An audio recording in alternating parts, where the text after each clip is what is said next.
Hello story listeners, स्वागत है आपका इस चैनल पर जहां आपको मिलेंगी असली हॉरर हॉन्टेड स्टोरी जिनका हमने नाम बदल दिया है ताकि किसी की भावनाओं को ठेस न पहुंचे। और यदि फिर भी ऐसा हुआ तो हम माफी चाहते हैं। तो मिलते हैं इंट्रो के बाद।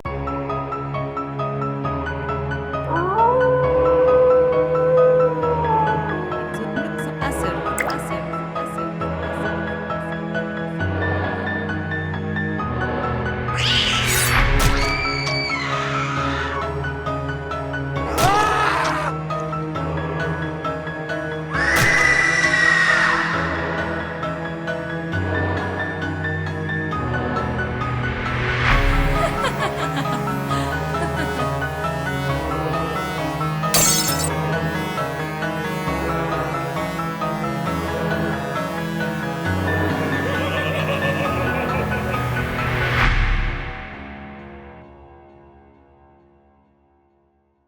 मुंबई के दिल में जहां सपने और हकीकत मिलते हैं, एक प्रसिद्ध सोशल मीडिया टेक कंपनी थी।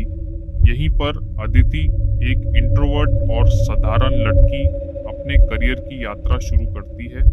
आर्थिक मजबूरियों के चलते उसने ग्रेजुएशन के तुरंत बाद नौकरी की तलाश शुरू की और जल्दी ही में इंटर्नशिप हासिल कर ली।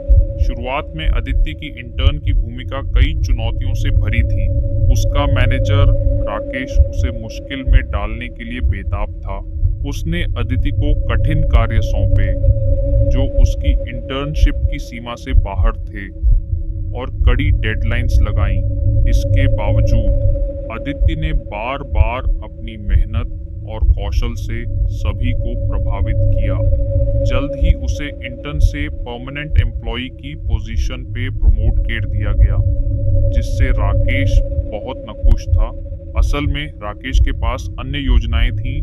वह चाहता था कि उसकी पसंदीदा इंटर्न साक्षी अदिति की जगह ले, इसलिए उसने अदिति के लिए जीवन को कठिन बनाने का काम जारी रखा, उसे ऐसे कार्यों में फंसाते हुए जो टीम वर्क की मांग करते थे, लेकिन उसे अकेले ही उन्हें संभालना पड़ता था। अचंभा की बात यह थी कि अदिति हर डेडलाइन को पूरा कर देती थी, जिससे राकेश हैरान रह जाता था कि वह अकेले यह सब कैसे कर लेती है। अदिति को पता नहीं था कि उसके चारों ओर कोई मदद कर रहा था, एक अदृश्य सहयोगी जो उसे चुपचाप समर्थन दे रहा था।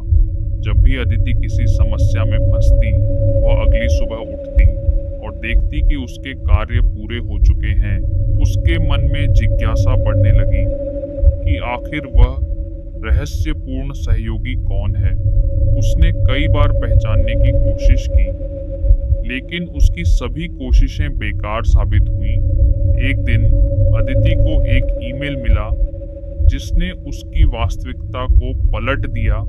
मैं तुम्हारा बुरा नहीं चाहती, मैं सिर्फ तुम्हारी मदद करना चाहती हूँ, ताकि जब जरूरत पड़े तुम मेरी मदद कर सको। इस तरह की बातें लिखी थी। यह अदिति को बहुत आकर्षित किया, लेकिन वह पूरे संदर्भ से अनजान थी। जैसे जैसे दिन बीतते गए, अदिति और उसके रहस्यमय सहयोगी के बीच एक दोस्ती पनपी। फिर भी अदिति कभी भी उनकी पहचान नहीं जान सकी। इस रहस्य से निराश होकर उसने एक ईमेल भेजा जिसमें कहा, या तो मुझे अपना नाम और अपने बारे में बताओ या मेरी मदद करना बंद करो। लेकिन कोई उत्तर नहीं आया। निराश होकर उसने अपने काम पर ध्यान केंद्रित किया, एक महत्वपूर्ण सर्वर अपडेट की तैयारी करते हुए जो उसे उस रात करना था। जब अदिति सर्वर रूम में गई तो उसने अपने लैपटॉप को सिस्टम से कनेक्ट किया। अचानक फाइलें उसके डिवाइस पर कॉपी होने लगी और एक ईमेल नोटिफिकेशन आया उसके अदृश्य सहयोगी से। मेरा नाम वंश है, अगर तुम मेरे बारे में जानना चाहती हो तो वीडियो और फाइल चेक करो। जब अदिति ने फाइल खोली तो उसका दिल तेजी से धड़कने लगा। दस्तावेजों में खुलासा हुआ कि कंपनी अवैध गतिविधियों में शामिल थी, लेकिन वह वीडियो तो जैसे उसकी दुनिया को उलट कर रख दिया। फुटेज में वंश सर्वर रूम से भागते हुए दिखाई दे रहे थे।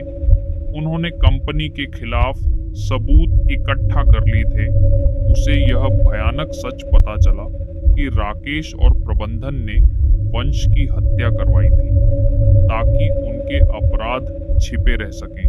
अदिति के अंदर एक अजब उत्साह उमड़ पड़ा। उसे इस साक्ष्य का कोई दुरुपयोग नहीं होने देना था। उसने दृढ़ निश्चय के साथ वीडियो और दस्तावेजों को कंपनी के सोशल मीडिया ऐप पर अपलोड कर दिया। हालांकि जैसे ही उसने सेंड दबाया, राकेश को एक नोटिफिकेशन मिला। वह और कंपनी का मालिक तुरंत ऑफिस की ओर बढ़े। इन आपत्तिजनक साक्ष्यों को मिटाने के लिए जैसे ही वे सर्वर रूम के करीब पहुंचे, अदिति ने खतरे का अंदाजा लगाते हुए तेजी से अपनी डेस्क के नीचे छिप गई।